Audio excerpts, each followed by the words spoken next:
ॐ नमः सिद्धेभ्यः। ॐ नमः सिद्धेभ्यः। ॐ नमः सिद्धेभ्यः। मंगलमय मंगलकरण वीतराग विज्ञान नमो तार जाते वही अरहंतादिमान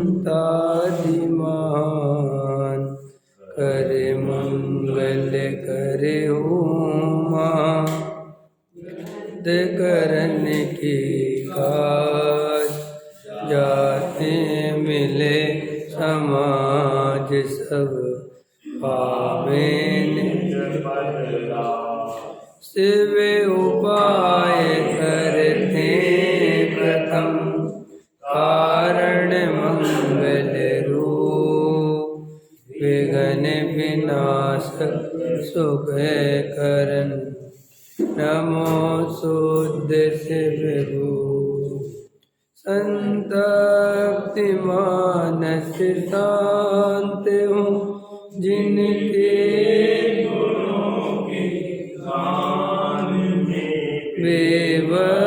बेवर्धमान महान जिन विजय हमारे ज्ञान। मोक्ष मार्ग प्रकाशक रहस्यपूर्ण चिट्ठी, ये अपन की चर्चा चल रही है। पृष्ठ क्रमांक 343। देखो क्या कहते हैं। ये बहुत मार्मिक चर्चा है और आत्मानुभव की चर्चा है। जिन जीवों को आत्मा का अनुभव करना हो उनको ये रहस्यपूर्ण चिट्ठी का स्वाध्याय जरूर करना चाहिए। देखो क्या कहते हैं टोडामल जी साहब कि सबसे पहले तो हमें अपने को भेद ज्ञान स्वयं का आना चाहिए। स्वयं का भेद ज्ञान स्वयं की पहचान के बिना नहीं हो सकता है, इसलिए स्वयं की पहचान आना चाहिए। फिर स्वयं की पहचान आने के बाद नौकर्म द्रव्य कर्म भाव कर्म से रहित केवल चैतन्य चमत्कार मात्र अपना स्वरूप जाने। केवल केवल ये जो केवल शब्द डाला है ना, माने हम ज्ञान स्वभाव ज्ञान दर्शन स्वभाव के अलावा चैतन्य के अलावा और कुछ है ही नहीं। मैं शरीर वाला, संयोग वाला, राग द्वेष वाला, कसाय वाला, व्यवस्था बनाने वाला, विकल्प करने वाला, इनमें हूँ ही नहीं। ये जितनी पर्याय हुई ये सब पर्याय पर्याय में हुई और ये चली गई। इनमें मेरा न कुछ जाता है न कुछ आता है। पर्याय अपने सटकारक से अपने काल में पैदा होती है और चली जाती है। मैं केवल चैतन्य चमत्कार मात्र रहता हूँ, मेरे उसमें कोई स्वभाव में त्रिकाल चेंज नहीं होता। तो ऐसी तो पहले श्रद्धा कि मैं केवल चैतन्य चमत्कार मात्र हूँ, ऐसा अपना स्वरूप जाने। जब ऐसा जाने तो ऐसा जानकर अपने स्वरूप में मग्न हो गए। समझ में आया? ये पर के संयोगों के विचार छोड़ देवे और फिर अपने चैतन्य चमत्कार का ही बारंबार विचार करे, तो उसे कहते हैं पर का भी विचार छूट जाए, केवल स्वात्म विचार ही रहता है। बस केवल काय का विचार रहता है? स्वात्म का। स्वात्म का विचार कैसे रहता होगा? ज्ञान दर्शन स्वभाव की दृष्टि करके बार बार जानने देखने वाले को महसूस करना, जानने देखने वाले को जानना, उपयोग पर में से समेट के अपने में ले जाता है और बस में जानने वाला ज्ञाता दृष्टा ऐसा रटता नहीं है तोते की तरह। ये रटने की बात नहीं है। मैंने जन्मों जन्मों से इस ज्ञान दर्शन स्वभाव को नहीं पहचाना, ये देखो जानना देखना प्रति समय हो रहा है। यही मैं हूँ, यही मेरा स्वरूप है, यही मेरी वस्तु है, यही मेरा स्वभाव है, यही मेरा अस्तित्व है, यही मेरी सत्ता है।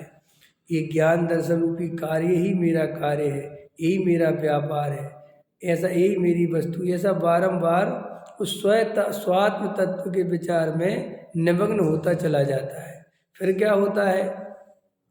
वहाँ अनेक प्रकार निज स्वरूप में अहम बुद्धि धरता है और अनेक प्रकार से अरे यही मैं हूँ, ऐसा ही मैं हूँ, मैं और कुछ नहीं हूँ। मैंने भ्रम से अपने को पर्याय वाला माना था, संयोग वाला माना था। मैंने जिस जिस प्रकार से पर में अपनापन किया था ना, उसी उसी प्रकार से पर में अपनापन तोड़ता हुआ काय में अपनापन करता है, अपने निज स्वरूप में अहम बुद्धि गर्भ होता है। फिर कैसे चलता है? चिदानंद हूँ, शुद्ध हूँ, सिद्ध हूँ इत्यादि विचार होने पर सहज ही आनंद की तरंग उठती है। अब ये टोडामल जी लिख रहे हैं तो ये बिल्कुल समझ लो ऐसे अनुभव से निकल रही है बात। ऐसा टोडामल जी ने अनुभव किया होगा और अनुभव करने के बाद उन्होंने बहुत कुछ व्यक्त कर दिया। ये बहुत बड़ी बात है, क्योंकि अनुभव को व्यक्त नहीं करा जा सकता। समझ में आए कि नहीं आए? अब जैसे आचार्य भगवंत भी लिखते हैं कि बस एक त्रिकाली ध्रुव का अनुभव करो, प्रमत्त नहीं या प्रवत्त नहीं, बस एक गायक भाव। लेकिन टोडामल जी साहब उससे भी आगे गए। उन्होंने बाकायदा बताया कैसे भेद ज्ञान स्टार्ट करना है, वेद ज्ञान करते करते कैसे विचार चालू होंगे, विचार करते करते कैसे अहम बुद्धि होगी, अहम बुद्धि धारण करने के बाद फिर कैसे विकल्प आएंगे, वो सब पूरी प्रक्रिया लिखी है। तो चिदानंद हूँ, शुद्ध हूँ, सिद्ध हूँ। अभी तक अनादि काल से अपने को जड़ रूप मानता था, चेतन रूप कभी माना ही नहीं, कभी जाना ही नहीं, कभी ऐसा फील किया ही नहीं। केवल और केवल संयोग, विकल्प, पर का चिंतन, पर का उठाना धरना करना मरना, इसी में लगा रहता था। कभी मैंने शांत होकर बैठ के ऐसा मैं स्वरूप है मेरा, ऐसा जाना ही नहीं।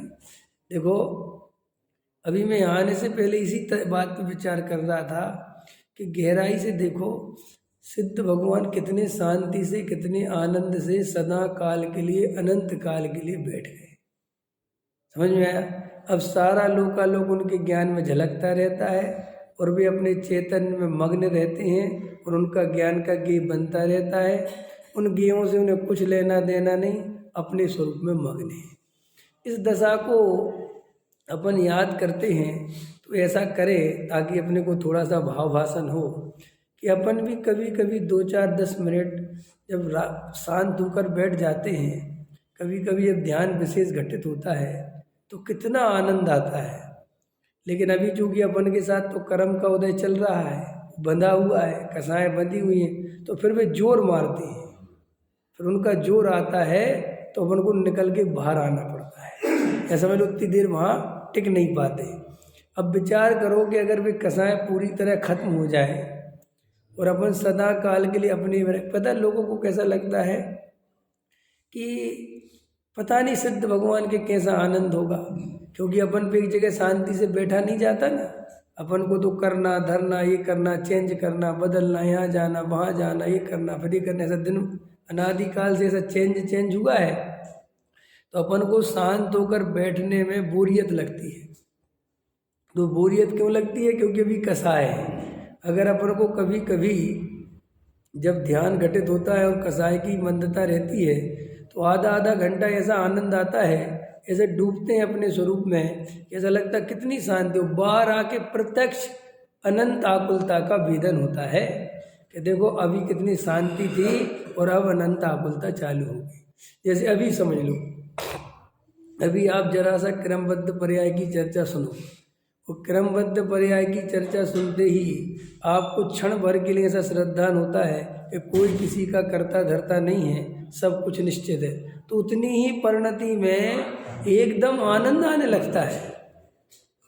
पर भले ही चाहे तुम क्षण भर बाद फिर कर्ता बन जाओ, फिर ऐसा विकल्प आने लगे कह रहे ठीक है क्रमबद्ध तो अपनी जगह, फैक्ट्री तो चलानी पड़ेगी, वो भले ही आपको बाद में, लेकिन जितनी देर ये धारा आपके अंदर टिकी उतनी देर आनंद आया कि नहीं आया? तो उतनी देर आनंद आया तो इस आनंद को पकड़ो, इस आनंद को पहचानो, समझो कि यही असली आनंद है। उसे काल्पनिक मत मानो, वो वास्तविक आनंद है। और जो तुम संसार का सुख मानते हो वो काल्पनिक है। क्या कहा मैंने? क्रमबद्ध पर्याय की श्रद्धा करके मैं आत्म तत्व हूँ, भेद ज्ञान करके, जानने देखने वाले स्वभाव को फील करके जो शांति का सुख का वेदन हुआ वो वास्तविक सुख है। और मैं पैसे वाला हूँ, मैं सेठ हूँ, मैं बड़ा आदमी हूँ, मेरे इतने सब मोटर बंगले हैं, ये जानकर जो आनंदित हुआ ये वास्तविक नहीं है, ये काल्पनिक है। लेकिन मज़ेदार बात है, काल्पनिक सुख को अपन सच्चा सुख मानते हैं और वास्तविक सुख को काल्पनिक मानते हैं। कई लोग कहते आत्मा की ऐसी चर्चा करते इससे होता क्या है, थोड़ी देर के लिए सुख हो भी जाता है, उससे क्या? अरे संसार में कौन सा तुम्हें त्रिकाल सुख हो रहा है? संसार के सुख भी तो क्षणिक हैं। जब तुम वो भोगने के लिए मरे जाते हो तो आत्मा का क्षणिक सुख भोगने मिल जाए तो इसके लिए नहीं मर सकते कि यार ये भी बहुत गजब की? नहीं समझा? अपन को संसार में सारे सुख कैसे मिलते? परमानेंट मिलते हैं क्या? रोटी खाई, बढ़िया स्वादिष्ट भोजन करा सब, तो कितनी देर स्वाद आया, क्षण भर के लिए हुआ ना वो भोजन, पर बात खत्म हो गई, भूख गई, भोजन भी गया। ऐसे पंच इंद्रिय के विषय वो खंड खंड है ना, खंडित है ना, और खंड खंड में पांचों भोगते कहाँ हैं? क्या रोज क्या गाना सुनते हो क्या? कोई म्यूजिक सुनते हो क्या? कहाँ सुनते? टाइम कहाँ है? बोलो। पांचों इंद्रिय के विषय वो। अब ये ठंडी गर्मी काय के विषय है? अब ये ठंड लगी हो कपड़े पहने, इसमें सुख क्या है? और अभी गर्मी आएगी तो उतार देंगे, इसमें स्पर्शन इंद्रिय का क्या सुख है? नहीं समझे? लेकिन अपन बहुत इनमें बड़े सुख मानते हैं और अपने बिना परद्रव्य के आश्रय के आत्मा की श्रद्धा करके, क्रमबद्ध पर्याय की श्रद्धा करके, भेद ज्ञान करके जो क्षण भर के लिए सही जो आनंद आता है उसे आनंद नहीं मान सकते, उसका रस नहीं ले सकते, उसमें नहीं डूब सकते। उसमें पता क्या कहते लोग, वो आता तो है लेकिन उतने से होता क्या है? अरे कमाल, शुरुआत। अरे भाई साहब, इसको आनंद नहीं मानोगे, इसे कुछ नहीं मानोगे तो आगे बढ़ोगे कैसे? यही आनंद धीरे धीरे अपनापन करते करते बढ़ता है और इस आनंद का तो कोई मुकाबला नहीं है, क्योंकि बिना परद्रव्य के अवलंबन के है सारे सुख। तो परद्रव्य का अवलंबन लो। बोलो पंकज जी, इतना बड़ा मकान बनाओ, बहुत बड़ा, 6, 8, 10 करोड़ रुपए खर्च करो, तब जाके मकान मिलेगा ना, कोठी मिलेगी। अच्छा एक बताओ, उस कोठी का जब उद्घाटन करते हैं, जब लोग देखने आते हैं, उतना ही आनंद आता है ना? समझ में है कि नहीं? क्योंकि बाद में तो भाई साहब सब अपने चले जाते हैं और आप फिर काम में लग जाते हो, उसी को मेंटेन करना बहुत बड़ी चीज़ है, फिर आप भूल ही जाते हो कि कहाँ है। देखो आदमी को ध्यान रहो। देखो मैंने आपको एक बार अभी बताया था, सुख के संबंध में बताया था, किसी को याद हो? याद है किसी को? सुख क्या है? संसार में कहीं भी कोई सुख नहीं है। अभी बताया था नहीं, मन का नियम। मन का क्या नियम है? भूल गए बच्चे से? नहीं याद है तुम्हें? क्या बताया था? जब तक वो चीज हमारे पास नहीं आई है। हाँ, एक गुड। मन का एक नियम है, जो चीज तुम्हारे पास जब तक नहीं है वो तब तक उसमें सुख दिखाता है। वो कहता है उसमें सुख है, उसमें सुख है, लेकिन वो जब तुम्हारे पास हो जाती है उससे उसी समय मिलते ही सुख आता ही नहीं है, सुख की बात ही खत्म हो जाती है। और मन कहता है कि अब इसको साइड में रख, अब सुख दूसरे में। समझ रहे मैं क्या कह रहा हूँ? इस शरीर में कोई सुख नहीं देता, इस शरीर से हमें कोई सुख नहीं होता, लेकिन ये दुख बहुत देता है। नहीं समझ में आई मेरी बात? जैसे हमारा शरीर स्वस्थ है तो हमें इससे कोई सुख नहीं मिल रहा, क्योंकि ये स्वस्थ होने से हमने अपनी सारी ताकत और परद्रव्यों को इकट्ठा करने में लगा रखी है, तो हमें इसके स्वस्थ होने से कोई मतलब ही नहीं है ना। क्योंकि हम आपसे कह रहे, अरे बच्चे सेठ जी आपका शरीर बहुत स्वस्थ है, आप तो बहुत बढ़िया हो। अरे अब ठीक है, इसका क्या करें, स्वस्थ है तो क्या करें, काम धंधा तो चल नहीं रहा। समझ गए? माने इसके स्वस्थ होने का लाभ आपको कभी नहीं मिलता, क्योंकि आपको ये स्वस्थ है तो इसकी वैल्यू नहीं होती। फिर जो चीज़ स्वस्थ नहीं है आप उसको लगे हो, सीधी बात, आप पैसे में लगे हो कि पैसा होना चाहिए। तो इसका मतलब संसार का गणित कैसा है कि संसार का गणित ऐसा है कि हम कितने ही बनाते जाएंगे, कितने ही कुछ करते जाएंगे, वहाँ में सुख मिलेगा ही नहीं, और नहीं बना पाओगे तो दुख पूरा मिलेगा। आप कोठी नहीं बना पा रहे हो बिहार में, इसका दुख आपको पूरा मिल रहा है। समझो बच्चे, बहुत खतरनाक बात समझा रहा हूँ। किसी आदमी की किडनी काम नहीं कर रही है, इसका दुख उसे पूरा मिल रहा है, लेकिन जब उसकी किडनी काम कर रही थी इसका सुख उसे बिल्कुल नहीं मिल रहा था। नहीं समझ में आ रही आपको? समझ में नहीं आ रही बात? अब समझे, अब थोड़ा अब आई तो मैं समझ में क्या कहना चाह रहे। इस संसार में सुख कभी नहीं मिलता। संसार का स्वरूप सुख स्वरूप है ही नहीं, क्षण भर का भी नहीं मिलता। 24 घंटे संसार का स्वरूप दुख रूप है। जैसे नमक का स्वरूप त्रिकाल खारापन, पानी का स्वभाव त्रिकाल शीतलता, ऐसे ही संसार का स्वभाव त्रिकाल दुख। यहाँ सुख नहीं मिलता। आपकी हाइट छोटी है ना तो आपको इसका दुख तो मिल रहा है, लेकिन आपकी हाइट बड़ी होती इसका सुख बिल्कुल नहीं मिलता। आ रहा है समझ में मैं क्या कह रहा हूँ? क्योंकि जिसकी बड़ी हाइट है उससे कहो कि यार तुम तो बड़े मजे में, तुम्हारी तो हाइट बड़ी, वो कहता मेरा तो ध्यान ही नहीं जाता मेरे लिए हाइट का, क्योंकि हाइट हो गई ना, जो चीज़ हो गई उसकी कोई वैल्यू नहीं है। नहीं समझ में आया? आपको लगता होगा, कईयों को लगता, कहा से यार हम भी विवेक जी के साथ जयपुर पढ़ने चले गए होते उस समय तो हम भी अच्छे पंडित विद्वान होते, है कि नहीं? हम भी अच्छे प्रवचन कर रहे होते, बढ़िया। लेकिन मुझे इसका कोई सुख नहीं मिल रहा है। पंडित्याई का, आत्मा का तो मिल रहा है, लेकिन पंडित्याई से मुझे कोई सुख नहीं मिल रहा है। उल्टा अगर पंडित्याई की तरफ देखूँ तो महा दुख मिलता है, क्योंकि कंपैरिजन होता है, प्रेशर रहता है, लोग एक वो करने लगते हैं। क्या वो समझ गए? तो इससे सुख तो मिला नहीं, क्या मिला? लेकिन आपको ये नहीं मिला तो अभी आपको दुख मिल रहा है। आपकी कोठी नहीं है इस बात का आपको बहुत दुख है, लेकिन जिस दिन आपकी कोठी बन जाएगी आप ध्यान से देखोगे कि इसमें सुख तो कुछ मिला ही नहीं, क्योंकि सुख इसमें से कहीं और चला गया। कोठी बनी और कितनी मुश्किल से बनी, पहले तो ये बताओ। आसानी से बनती है क्या? कितने पापड़ बेलने पड़ते हैं, कितने जुगाड़ करने पड़ते, क्या क्या करना पड़ता है, भगवान यहाँ, और बन गई। और जिस दिन लोग देखने आए, अरे बहुत बढ़िया बना ली, बहुत अच्छी बना ली, बहुत इतना ही हुआ। अभी तो सब कह के चले गए, खा पी के चले गए। अब सारी वहाँ की जो मेंटेनेंस है, जो व्यवस्था है, और आप दूर हो गए और आपका आना जाना दूर हो गया। अब वो सारी आकुलता कौन झेल रहा है?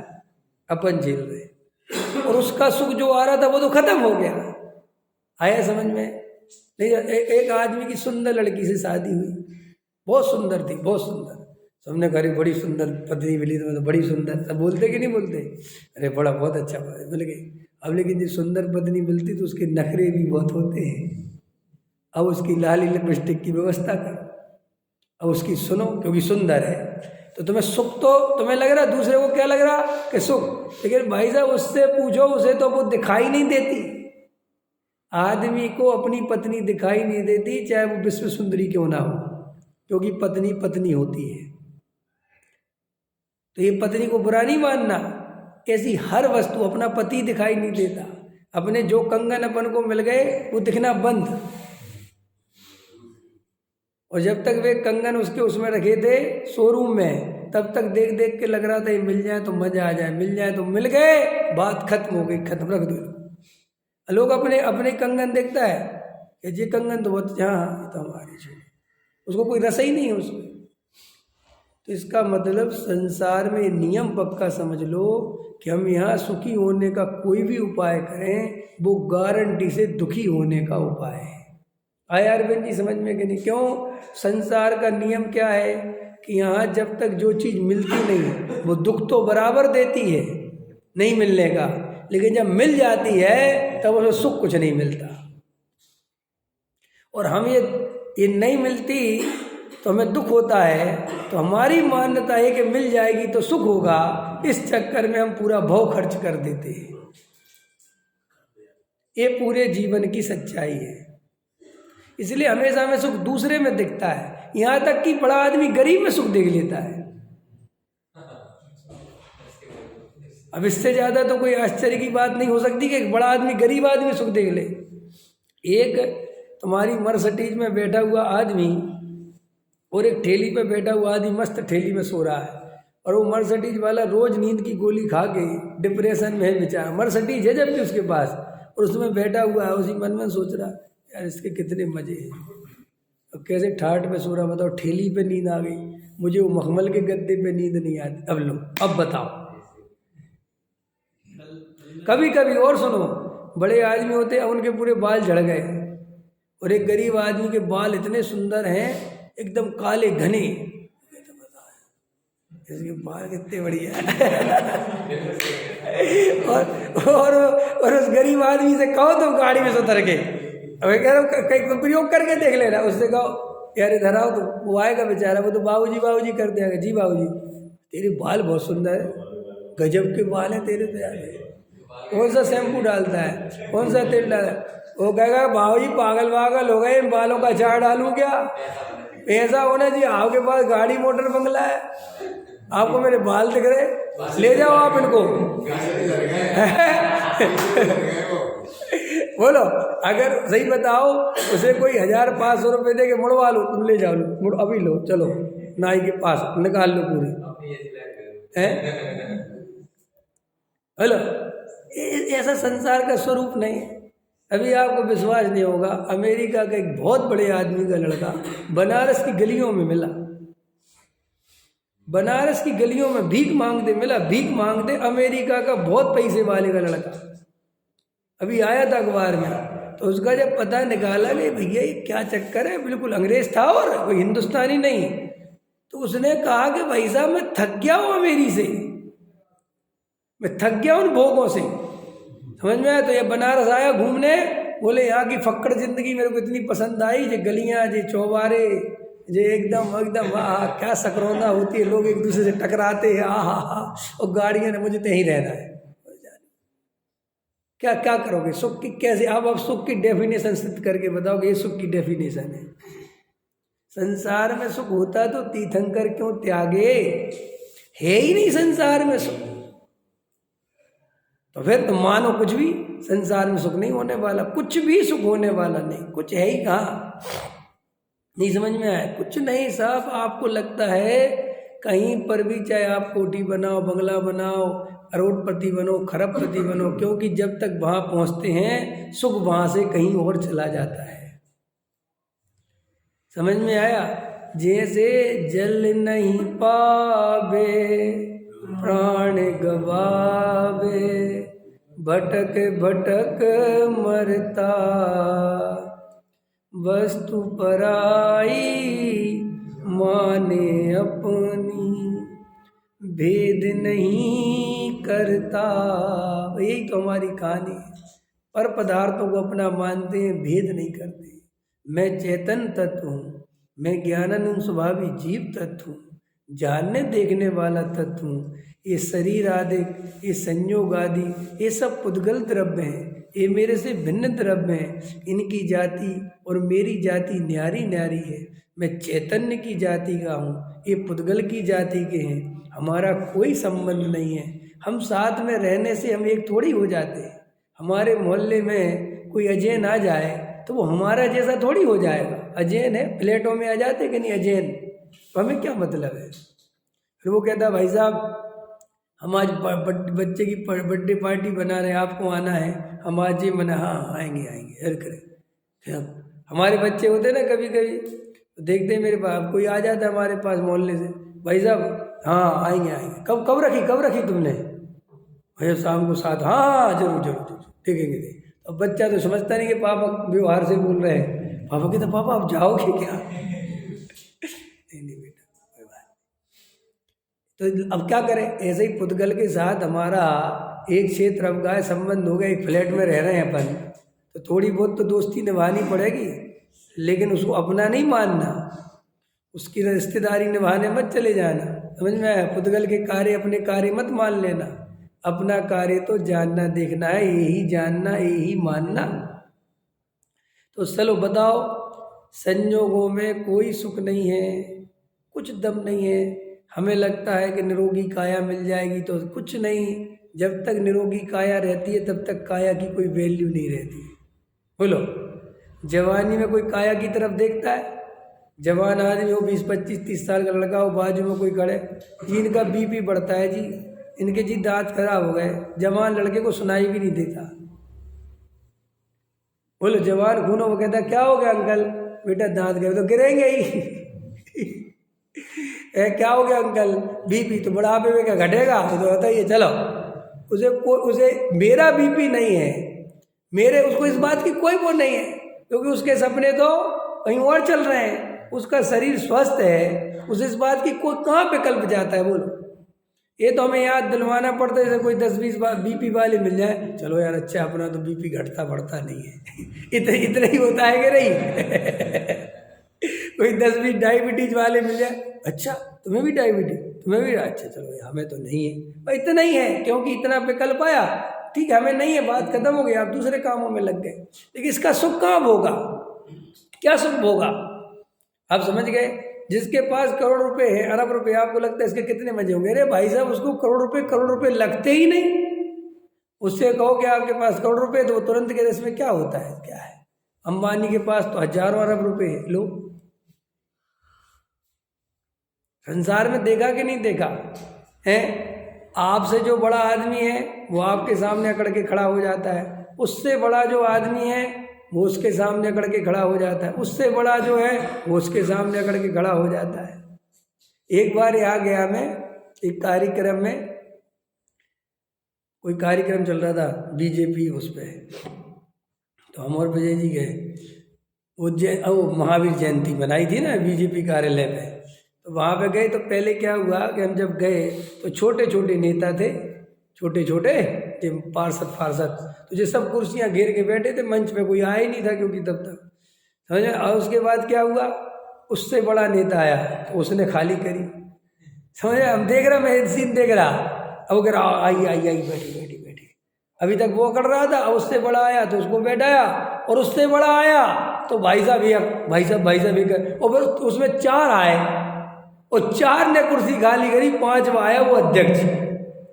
तो मैंने देखो ये संसार का स्वरूप है, और अभी इसके सामने मोदी को खड़ा कर दो तो ये पैर पड़ेगा। बोलो क्या है जगत का स्वरूप। तो आचार्य कहते संसार में कहीं कोई सुख नहीं है, निर्णय करो। इसलिए तुम संसार के जो क्षणिक सुख तुम्हें लगते हैं वे सुख है नहीं। क्यों? क्योंकि वे निरंतर वृद्धि को प्राप्त नहीं होते, वे निरंतर घटते चले जाते। जैसे आज अपन ने जितने भोग लिए, आगे से डबल नहीं है, नीचे नीचे जाना है। और आत्मा का सुख कैसा है, आज क्षण भर होगा, कल 2 क्षण बढ़ेगा, फिर 3 क्षण बढ़ेगा, फिर 4 क्षण चढ़ बढ़ेगा, और फिर एक दिन ऐसा होगा कि हम अंतर मुहूर्त के लिए अपनी आत्मा में रम जाएंगे, तो फिर अनंत काल के लिए अनंत सुख प्राप्त हो जाएगा। तो ये जो अपन को लगता है, कई लोगों के मन में प्रश्न आता है कि अरे क्षण भर का सुख थोड़ी देर मान लो, उससे कह रहे भाई साहब थोड़ी देर सही मानो तो, क्रमबद्ध पर्याय की श्रद्धा थोड़ी देर सही करो तो, कि साहब क्षण भर का तो मजा आता है, क्षण भर का मजा लो तो सही। कई लोग कहते आपके प्रवचन में बहुत मजा आता है, जब तक प्रवचन चलता बहुत मजा आता है। कोई बात नहीं, इतने ही मजा को मजा समझो, नहीं समझ में, धीरे धीरे इसी चीज को बढ़ा। भाई मुझे अभी क्षण भर का आनंद आया था, तो कैसे आया था? एक पकोड़ा, तुमने एक 3 तरह की चटनी है मान के चलो, अब एक, हाँ अरविंद जी कह रहे हाँ, मेरे को पकोड़ा और चटनी याद आती है उनको तुरंत। सुनो, 3 तरह के चटनी और पकोड़ा, एक चटनी में लगा के खाया है कि नहीं, उतना अच्छा नहीं लगा। दूसरी चटनी में लगा के खाया, बहुत अच्छा लगा। तीसरी चटनी में लगा के खाया, और ज़्यादा अच्छा लगा। अब दूसरा पकोड़ा है तो कौन सी चटनी में लगाओ, कि अब समझ में आ गया ना कि ये चटनी में ज़्यादा मज़ा आ रहा है। ऐसे ही आचार्य कहते हैं कि तुम्हें क्षण भर का आत्मा का आनंद आया, तो तुम सीख लो ना कि कैसे आया था। क्षण भर के लिए भी आया था तो कैसे आया था, कि जब मैंने क्रमबद्ध पर्याय की श्रद्धा करी थी, जब मैंने हृदय से अपने को आत्मा देखा था, पर द्रव्य से दृष्टि हटाई थी, अपनी आत्मा में दृष्टि लगाई थी, तो मुझे क्षण भर के लिए इतना आनंद आया था, इतना बस। अब समझ गए? तो अब ऐसा बार बार दिन भर में जब मौका मिले तब लगा लो, ना यहाँ चटनी दूसरे की, ना पकोड़ा दूसरे का, अपना ही आत्मा, अपनी चटनी अपनी को लगानी, जब चाहे लगाओ। बोलो।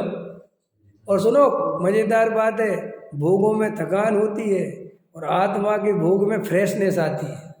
एक गजब की क्वालिटी है। आप आत्मा को भोगोगे तो जवान होगे, और पंचेंद्रिय के विषय भोगों को भोगोगे तो बूढ़े होगे। समझ में आया कि नहीं आया? ये भोग भोगने से शरीर दुर्बल होता है, और आत्मा का भोग करने से आत्मा भी मजबूत होता है और शरीर भी मजबूत होता है। आत्मा का इतना प्रभाव है समझो क्यों? क्योंकि ये शरीर पे आत्मा का प्रभाव पड़ता है, ऐसा निमित्त नैमित्तिक संबंध है। कैसे? जैसे आत्मा बहुत ज़्यादा स्ट्रेस लेगा, स्ट्रेस शरीर तो लेता नहीं, कौन लेता है? आत्मा। तो उसका प्रभाव किस पे पड़ता है? शरीर पड़ता है। अभी एक कम उम्र का लड़का है, 28-29 साल का होगा, उसको ब्रेन हैमरेज हो गया। समझ में आया? मेरा उससे माल आता था, तो अभी मुझे पता चला ब्रेन हैमरेज हो गया, और वो 19 साल की उम्र से धंधे में है। तो जब भी मेरे पास बैठता था, अब गोयल है, जब भी मेरे पास बैठता था तो मैं उसको, कम उम्र का था तो देखता था, मैं कहता था तुम इतनी पैसे कमाने की इतनी उड़क क्यों है? तुम इतना पैसे के पीछे क्यों पागल रहते हो? उसे ये बनाना, ये करना, पूरे टाइम बस बिजनेस बिजनेस बिजनेस। अब एकदम से दिमाग का स्ट्रेस बढ़ा और नस फट गई। अब अभी 6 महीने बाद अभी बच गया वो भाग्य से, और बात हुई, मैंने कहा और कमाना है? कह रहा भैया आप सही कह रहे थे। मैंने कहा मैं तुम्हें कितना समझाता था कि भैया ये जिंदगी ये पैसा पैसा पैसा करने के लिए नहीं मिली है, थोड़ा शांति से जियो। इतनी सी उम्र में इतना स्ट्रेस ले रहे, क्या करना है तुम्हें? और तुम्हारे पिताजी ने इतना पैसा कमा दिया, इतना रख दिया, इतने सक्षम हो, चलाया बिजनेस, इतना क्यों परेशान हो रहे? कह रहा अब समझ में आ रहा कि जिंदगी कितनी कीमती है। जब आदमी को जाने की बात आती ना, देखो अपने बेनाडा जी थे ना, ये बेनाडा जी पता है बाद में जो धार्मिक कैसे हुए थे जी? मैं ये तो पक्के व्यापारी थे बहुत बड़े बेनाडा जी। ये क्या हुआ, इनको हार्ट की प्रॉब्लम हुई, और इतने बड़े लेवल पे हुई कि डॉक्टरों ने कहा कि बहुत मुश्किल है इनका बचना। तो जब ऑपरेशन थिएटर में जा रहे थे तो एक वो भरवाया फार्म, ये बच भी सकते हो, नहीं बच सकते साइन करो। तो उनने उसी समय ये कहा कि अगर मैं बच गया, समझे, घर परिवार वालों से कहा अगर मुझे बचाना है ना, वही साइन कर रहे हो तो पहले एक साइन और कर लो। ये कौन से? कि अगर अब मैं बच गया तो मैं लौट के आ गया गलती से, तो एक भी काम नहीं देखूंगा, चाहे वो धंधा मेरी पूरा नीचे चला जाए चाहे ऊपर चला जाए, मुझे कोई मुझसे जिक्र ही नहीं कर सकते तुम बिजनेस के बारे में। समझ में आया? अपना संभाल लो। अगर बच गया, और बच गया तो पूरा जीवन केवल अपने आत्म कल्याण में, धर्म के कार्यों में लगाऊंगा। और जब वो बच गए भाग्य से, उनने फिर पूरा जीवन अपना उसी स्वाध्याय वगैरह में लगा। मेरा कहने मतलब ये है कि हमें इस संसार में अभी जो कुछ प्राप्त है ना, इसमें तो सुख मिला ही नहीं, लेकिन जो कल्पना चल रही है कि मिलेगा, वहां पर भी नहीं मिलेगा जैसा अभी नहीं मिला। वज्रसेन जी जैसा, कितनी प्रतिष्ठा मिल गई, कितना मान सम्मान मिल गया, भर गया पेट? बोलो बोलो, भरता है पेट? सच बात बताओ अरविंद जी, भर गया? खतौली में कितनी इज्जत थी तुम्हारी जितनी दिल्ली में है? बताओ, बहुत इज्जत है। खतौली से तो हजारों में, बहुत सारे दिल्ली में नाम है। पेट भर गया, खुश हो गए, अब तो नहीं चाहिए? कि नहीं भाई साहब, जैसे ही स्टेज लगती है और हमें नहीं बुलाते तो हम वापस ज्यों के त्यों खाली हो जाते हैं।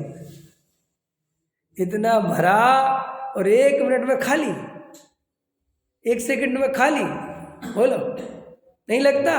इस संसार में इतना मान मान मान के पहाड़ लगाता है, और 1 सेकंड में कोई अपमान कर देता है तो पूरा वो मान का पहाड़ धड़धड़ा के गिर जाता है। 1 सेकंड लगता है। बोलो, इतनी बात अपन को समझ में नहीं आती, फिर भी अपन इस संसार में दौड़ते हैं। तो मैं तो आपको क्या बता रहा था कि संसार का नियम है कि यहाँ जो कुछ मिल जाता है उसमें कोई सुख नहीं मिलता, और जो कुछ मिला हुआ है उसमें कोई सुख नहीं मिलता। आप समझ गए? देखो और भी उदाहरण दे लो आप, जितने लेना है। जिनके बाल बच्चे नहीं होते ना, उनको बाल बच्चे ही बाल बच्चे दिखाई देते हैं। एक मेरा दोस्त है, उसकी शादी को 10-12 साल हो गए, बाल बच्चे नहीं हुए उसमें। तो हम लोगों से कई बात करता है तो कहता है अरे तुम लोगों के तो यार बाल बच्चे हो गए, मैं तो क्या फ़र्क पड़ता है यार, हो गए नहीं हो गए क्या है। अरे बोले भाई साहब मुझे तो बच्चे के अलावा कहीं कुछ दिखता ही नहीं। अब देखो उसको बच्चे में जहाँ नज़र मारता है उसको छोटे बच्चे दिखते हैं, जहाँ नज़र मारता है बच्चे दिखते हैं, माँ बाप बच्चे से प्यार करते हुए दिखते, यही दिखता है उसे लग रहा बच्चा कितनी बड़ी चीज़ है, वो कितना इलाज करा रहा क्या कर जो भी है। और सच बात बताओ अपने ऐसे ही हो गए बिना इलाज के अपने आप ही हो गए। तो अपन ठीक है ऐसा है, आप समझ गए। इसका मतलब संसार दुख तो पूरा देता है, संसार में हर चीज का दुख तो पूरा मिलता है, लेकिन जब वो चीज मिल जाती है सुख बिल्कुल नहीं मिलता। अच्छा बताओ इंजीनियर साहब आपके तो 2 बेटे हैं और किसके हैं 2 बेटे? आज भाई साहब के, हमारे देवेंद्र जी के, अरे रमेश जी के भी 2 बेटे, बाकी तो सब एक वाले हैं ना, एक वाले नहीं, आपके भी 2 बेटे हैं। हाँ कितने सुख मिल रहे हैं, क्योंकि अब तो हम सब एक वाले आ गए। तो 2 वालों से पूछ लेते भाई 2 का सुख ज़्यादा है, बोलो है सुख 2 का? अरे जैन साहब आपको लग रहा है क्योंकि आप पे 2 नहीं है ना, एक का है कि नहीं? अरे अंदर में विचार करके दिखाई देता है कि हमें तो ये बात ख्याल में भी नहीं आती कि हमारे 2 बेटे, दिमाग में ही नहीं जाता। आप समझ गए, क्योंकि जो मिल जाता है उस तरफ हमारा ध्यान ही जाना बंद हो जाता है।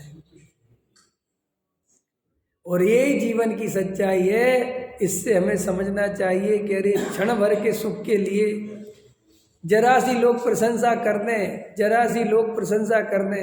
आजकल एक ट्रेड और चल गया है मोक्षुओं में, कहते भी जाओ कि आजकल पंच कल्याण कैसे हो रहे हैं, वैसे हो रहे हैं, सही नहीं हो रहा, करते भी जाओ। आयोजक ही कह रहे हैं ठीक नहीं हो रहे हैं, सही नहीं हो रहे हैं, आजकल नृत्य तो करवा कौन रहा है ये तो बताओ भाई साहब, ये समझ में नहीं आता। नहीं समझे, प्रतिष्ठाचार्य भी परेशान, आयोजक भी परेशान, गुरुदेव की वो परंपरा नहीं रह गई जो पहले थी। तो भाई साहब मुझे समझ कौन है उसके लिए जिम्मेदार? कराने वाला ही शिकायत कर रहा है गजब की बात तो ये। अरे कराने वाला शिकायत कर रहा तो कर किससे रहा है? ये और समझ में नहीं आता मुझे। ये तो विचार आना चाहिए कि भाई हम ही कराने वाले नहीं। हमारे बहुत सारे विद्वान आजकल ये गलत हो रहा है। वो तो मैंने कहा दादा सारे के सारे स्टेज पे बैठे ही आप लोग हो और सारे शिकायत भी आप ही लोग कर रहे हो, तो कौन किससे कह रहा है ये भी तो पता चले। इसका कोई और बैठा है क्या ऊपर करवाने वाला है? और एक आजकल ये चलता है, इसमें भी मैं बोल ही दूं क्योंकि मैं गर्म लोहे पे चोट कर देता हूँ ताकि प्रत्यक्ष रहे वो बात। एक और चल रहा कि जी जनता वैसी नहीं रही, लोगों की रुचि वैसी नहीं रही। आजकल क्या चल रहा है, लोगों की वैसी रुचि नहीं रही तो रुचि के हिसाब से कार्यक्रम। कितने सर्वे करे तुमने रुचि पूछने के लिए? कितने वत्सन जी किसी का फोन आया कि आपकी क्या रुचि है पंच कल्याण में? अपने ही मन से सर्वे हो गया। और भाई साहब जो 5 दिन के लिए तुम्हारे चंगुल में आ गया तो आ ही गया ना, तुम जो दिखाओ वो देखेगा। भक्त तो नहीं जाएगा बेचारा। तुम चाहो तो 6 प्रवचन सुनाओ उसे दिन के, 6 प्रवचन सुनेगा। लेकिन मजेदार बात है रस तुम्हारा है, आयोजन बड़े तुम करते हो, पैसा तुम्हें चाहिए और प्रवचन करने वाला पैसा देने वाला है नहीं समझ में आया? अब विवेक कुमार का प्रवचन कराओ तो कितने लाख दूंगा मैं वहां, बोलो? मेरा प्रवचन करवाओगे तो मैं तुम्हारी कमेटी को कितने पैसे दूंगा? कि भाई साहब मैं कुछ नहीं दूंगा, उल्टा तुम्हें मेरी व्यवस्था और बनानी पड़ेगी। लेकिन अगर मुझे इंद्र बनाओ तो फिर फ्री में बनाओगे? बोलो, इंद्र बनाने के तुरंत कहोगे 50 लाख लगेंगे। आया समझ में? तो बात ये नहीं है कि गुरुदेव की परंपरा ये हो गई वो गई, प्रश्न ये है ही नहीं। प्रश्न ये है कि जब हम आयोजन करोड़ों रुपए में लेके जाएंगे, उसको इवेंट की तरह उसको इतना VIP बनाएंगे तो उसके लिए बहुत पैसा चाहिए। पहली प्रॉब्लम तो ये है। समझ में आया कि नहीं आया? और आयोजन करने वाले कि वैसी आत्मा की रुचि है कि नहीं, प्रश्न तो ये है। आयोजक की अगर आत्मा की रुचि नहीं है, नाचने कूदने में उसे खुद मजा आता है, तो गारंटी से फिर वही व्यवस्था बनेगी। फिर हमारी तुम्हारी शिकायत करने का कोई मतलब नहीं है। और ये गलत बात है कि लोगों की रुचियां बदल गई हैं। भाई साहब, जनता तो ऐसी है, भोली है, तुम जो दिखाओ वो देखने लगती है। प्रवचन कराओ तो प्रवचन सुनने लगती है, और तुम नाटक कराओ तो नाटक देखने लगती है, और वो तो सब में से अच्छा निकाल लेती है। वो तो स्वधर्म इंद्र के नाचने में भी पुण्य कमा लेती है। समझ, जनता तो पुण्य कमाने बैठी है। वो कहती जी प्रवचन सुनो तो पुण्य है, और उस कार्यक्रम को देखो तो पुण्य है, पलना झुलाओ तो पुण्य है, सब पुण्य है। आया समझ में? तो जब अपन को अगर पुण्य की बात है तो बढ़िया तत्व ज्ञान सुनाओ ना, प्रवचन सुनाओ ना। हम क्यों आयोजनों में जो है इस तरीके का काम करें? तो मजेदार बात आजकल ये चल गया, हर आदमी एक ट्रेंड सीख गया है। आज ये हो रहा है, आज इतने पंच कल्याणक हो रहे हैं। अरे तो भैया करा कौन रहा है? इसके लिए जिम्मेदार कोई तो लेख बताएगा कि हम हैं कि तुम हो। आयोजक भी शिकायत कर रहा है और प्रायोजक भी शिकायत कर रहा है, और नीचे श्रोता बैठा वो भी शिकायत कर रहा है, सब शिकायत कर रहे हैं और काम फिर भी चल रहा है। ये गजब का सिस्टम है भाई। ये मेरे को समझ में नहीं आता आजकल। जो देखो अच्छा नहीं हो रहा जी, अच्छा तो आप तो वहीं थे, मेरी सुनता कौन है, तो तुम थे क्यों? नहीं समझ में आया है? शिकायत तो तुम पूरी कर रहे। अरे साहब हम जानते हैं, हमने तो देखा यार आप पूरे टाइम आप ही संभाल रहे थे बागडोर। हाँ बस हम तो थे ही, तो इसका मतलब तुम कुछ नहीं थे, तुम फिर कठपुतली हो। हम तुम्हें कठपुतली मानेंगे और क्या मानेंगे बोल? फिर तुम्हारा जो निर्देशक के रूप में नाम लिखा जाता है, आयोजक के रूप में नाम लिखा जाता है, क्यों? और क्या होता है? अध्यक्ष के रूप में नाम लिखा जाता है। तो फिर इसका मतलब चल किसकी दादागिरी रही, हमें यही समझ में नहीं आ रहा। हम तो यही सोच रहे हैं कि आपकी चल रही है। आया समझ? आजकल ये चल गया है, शिकायत करते रहो, तोती की तरह बोलते रहो कि गुरुदेव का मार्ग नहीं बचा है, विकृतियां बहुत बढ़ गई हैं, ये हो गया है, वो हो गया है, फला हो गया है, ढका हो गया है। और सुनो, जो आयोजक हैं वही लिख रहे हैं, वही कह रहे हैं। समझ में आया? और उनसे पूछो कि साहब हाँ हमारा तो कुछ लेना देना ही नहीं, तो लेना देना किसका, उसका नाम बताओ, फिर अपन उससे बात करें। नहीं समझ में आया? असली आदमी तो पता चले फिर, जब तुम भी जिम्मेदार नहीं, तुम भी तो जिम्मेदार है कौन? लेकिन ऐसे ही चल रहा है, सब दूध के धुले बने रहते हैं और काम पूरे होते रहते हैं। नाम सबको चाहिए, क्यों? नाम पंच कल्याणक में स्टेज पे सबको जाना है, नाम सबको चाहिए। और जब विकृति की बात आवे, मैं नहीं हूं, मेरा कोई लेना देना है, वाह वाह वाह, ये बहुत अच्छा सीख लिया तुमने, रिकॉर्ड तुम्हें बनाने, क्यों? प्रतिष्ठा करने के, संचालन करने के। और जब कोई बात आवे, मेरा तो जी कोई लेना देना नहीं, मेरा तो कोई मतलब ही नहीं जी, मैं तो हुई नहीं जी इसमें, मैं तो कुछ, मेरा तो जी, मुझे तो जो आदेश मिलता है पीछे से वो, तो उसका नाम बताओ जी। फिर तुम्हें तो हम कठपुतली से ज्यादा नहीं समझ सकते। आया समझ में कि नहीं समझ में आया? भाई देखो, अगर मैं बैठा हूं तो फिर मेरी जिम्मेदारी कुछ है कि नहीं? आप समझ रहे कि नहीं समझ रहे हो? मैं यहाँ प्रवचन कर रहा हूं तो एक प्रवचन में मेरी जिम्मेदारी है कि नहीं? कि नहीं साहब मुझे तो नहीं पता, ऐसे नहीं चलता। तो आजकल ये बहुत चल रहा है कि शिकायत भी करते रहो, सत्य भी बोलते रहो, ये भी बोलते रहो पैसे में धर्म नहीं, ये भी बोलते रहो पुण्य में धर्म नहीं। अरे कितने पंच कल्याणक कल्याण में कोई धर्म नहीं, ये सब बोलते भी रहो और मजेदार बात है करते भी रहो, क्योंकि यहाँ बोलना मुमुक्षुओं का धर्म है और करना भी मुमुक्षुओं का धर्म है। क्योंकि सत्य बोलते तो रहो, लेकिन अब सत्य पे चलना किसी को नहीं है। अभी किसी भी मोक्षु से पूछ लो कि कार्यक्रम कैसे होना चाहिए, तुरंत कहेगा जी 3 प्रवचन होना चाहिए, होना चाहिए, वो होना चाहिए, सब के सब। तो मेरे को समझ में नहीं आता फिर हो क्यों नहीं रहा, करवा कौन रहा है, गड़बड़ हो क्यों रही है, ये दिन पे दिन विकृतियां क्यों बढ़ रही हैं, रंग राग क्यों बढ़ रहे हैं? बताओ, इसके लिए कोई होगा कि नहीं होगा? और आप कहोगे सेठिया जिम्मेदार है, मैं 3 काल में नहीं मानता। सेठियों के लिए तो मैं कुछ मानता ही नहीं, पहली बात तो सुन लो। क्योंकि सेठिया बेचारे पैसा देना जानते हैं, उन्हें नहीं पता कि नृत्य करवाने के नहीं करवाने भी नहीं जानते। ये सब की जिम्मेदारी केवल और केवल विद्वानों की है।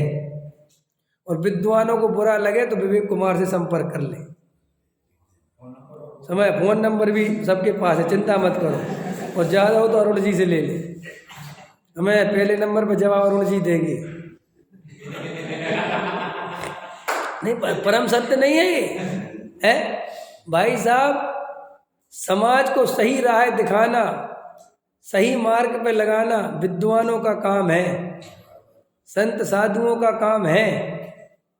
उन्हें धर्म मार्ग पे लगाना, रंग राग के मार्ग पे लगाना ये विद्वानों का काम नहीं है, महाराजों का काम नहीं है। और रही सेठियों की बात, तो सेठिया तो बेचारे खुद ही संसार में है, वे कहाँ किसको लगाए, वे तो भैया पैसा दे देते हैं।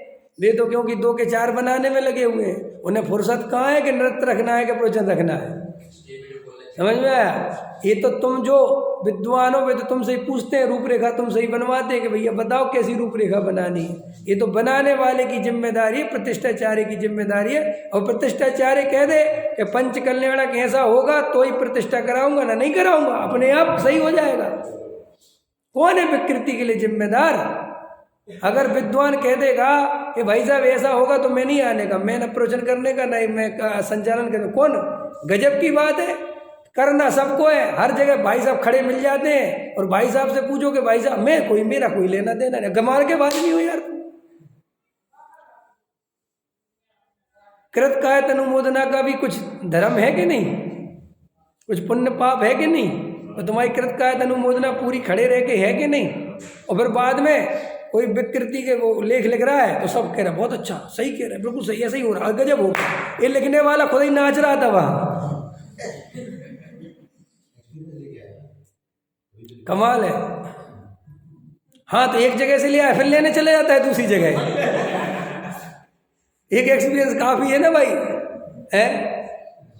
कमाल का कमाल है, कमाल का कमाल है भाई। हमें ये भी बहुत आश्चर्य लग रहा है आजकल के, ये भी सिस्टम चल गया है कि कहते भी जाओ, तोता वाली कहानी हो गई, जाल बिछाता है दाना डालता, फंसते भी जाओ, करते भी जाओ, कहते भी जाओ। अब वो बात नहीं बची, अब लोगों के स्वाध्याय में वो बात नहीं बची, और कहते भी जाओ और करते भी जाओ। अरे भाई साहब, आज भी मैं लिख के दे रहा हूँ, हम गुरुदेव की परंपरा को बिल्कुल जीवंत व्यवस्थित चला सकते हैं, हमारे अंदर सच्ची भावना तो हो। लेकिन जब हमें जनसंख्या बढ़ाने की भावना, पैसा इकट्ठा करने की भावना, बड़े बड़े संकुल बनाने की भावना, जब ये भावनाएं रहेंगी तो तत्व तो बहुत पीछे रह ही जाना है। अरे हमारा तो वो तत्व ज्ञान है कि हम झोपड़ी में बैठ के सुना लेंगे, जंगल में बैठ के सुना लेंगे, धर्मशाला में बैठ के सुना लेंगे, लेकिन सुनाएंगे समय सार ही। हमारे लिए कोई बड़ा तुम्हारा इवेंट नहीं चाहिए, हमें कोई करोड़ों अरबों रुपए खर्च नहीं कराने। और जब करोड़ों अरबों रुपए के तुम प्रोजेक्ट खर्च कराओगे तो फिर उसके लिए तुम्हें वे सब चीज़ें करनी पड़ेंगी जिनको तुम विकृति कहते हो। आया समझ में? हमें तो बड़े पंडित साहब की एक लाइन बहुत अच्छी लगती थी, वो इतनी बढ़िया बात बोलते थे कि जैन दर्शन तो जंगल का मार्ग है। क्या?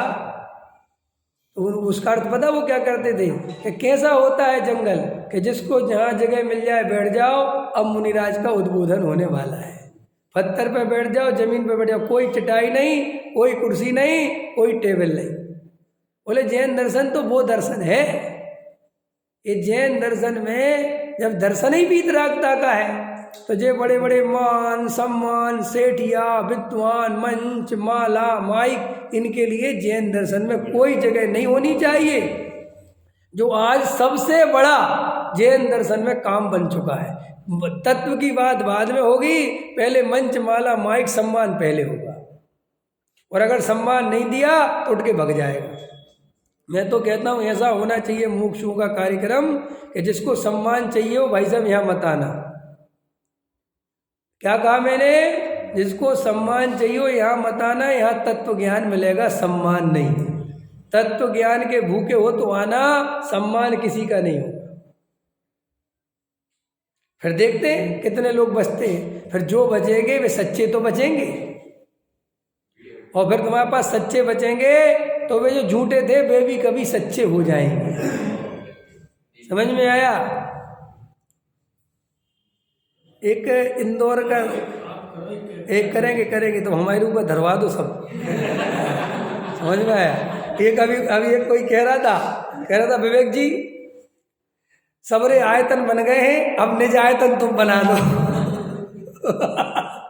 निज आयतन, मैंने कहा जी सही कह रहे तुम, निज आयतन हमसे बनवा लो। समझा? और अब हम तो बहुत आराम से बना सकते हैं, क्योंकि हमारे पास तो वज्रसेन जी जैसे कार्य करता है। 1 मिनट में बिल्डिंग खड़ी हो जाएगी। अभी मैं जो बात कह रहा था, एक वो मर गया राहत इंदौरी का नाम सुना था? हाँ सुना है। वो कहता था झूठों ने झूठों से कहा, बहुत अच्छा बोलता था, झूठों ने झूठों से कहा सच बोलो।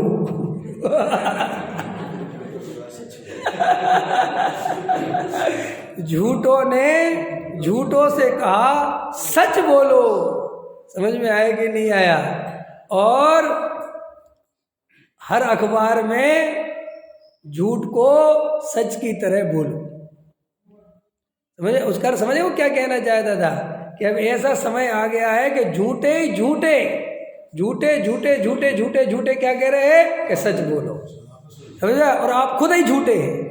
ऐसे ही हम और आपके यहाँ पे हो रहा है कि भैया सच सच बोलो, लेकिन काम पूरे झूठ वाले करो। ये बोलो कि आयोजनों में कोई दम नहीं है, और आयोजन पे आयोजन करते जाओ। ये बोलते जाओ कि धर्म तो वीतरागता का है, पुण्य में कोई धर्म नहीं है, और पल्ला झुलाने के महत्व बताते जाओ। समझ में आया कि नहीं आया? ये भी कहते जाओ पुण्य है, पुण्य तो अनंत बार किया, मुनि बना, और कहते जाओ पल्ला झुला लो बहुत पुण्य बनेगा। समझ में आया? खाली हाथ मत झुलाना। भरे हाथ झुलाना, भरे हाथ। कुछ दिन बाद आ जाएगा 1100 से कम में मत झुलाना। छोटी राशि इसमें डालो, बड़ी राशि में लिखो। 1100 से कम में मत झुलाना, वरना पुण्य नहीं बनेगा। ये जो हमारी स्थितियां बन रही हैं, क्यों बन रही हैं? खर्चा कहते हैं, खर्चा रुपया, आमदनी अठन्नी, खर्चा रुपया। ये हमारी स्थिति इसलिए बन रही है। हाँ समझ में आया? बोल भाई बाबा टन टन गोपाल, यही होगा फिर, ठन ठन गोपाल हो जाओगे सब। इसलिए जितनी चादर उतने पैर पसारो भैया। मोक्षु समाज के ये बहुत बड़ी समाज नहीं है, और अपन तो आत्म कल्याण करने वाली समाज है, द्रव्य की दृष्टि करने वाली समाज है। यही हमारे गुरुदेव हमें सिखा गए। हमें मंच माला समाज का विस्तार नहीं करना है, हमें तो अपने स्वरूप में रमना है। यही मुमुक्षु का कर्तव्य है, और सारे मुमुक्षु इस कर्तव्य में आगे आएं, और ये मंच माला माइक से दूर हों। इसी मंगल भावना के साथ अभी बात पूरी करता हूँ।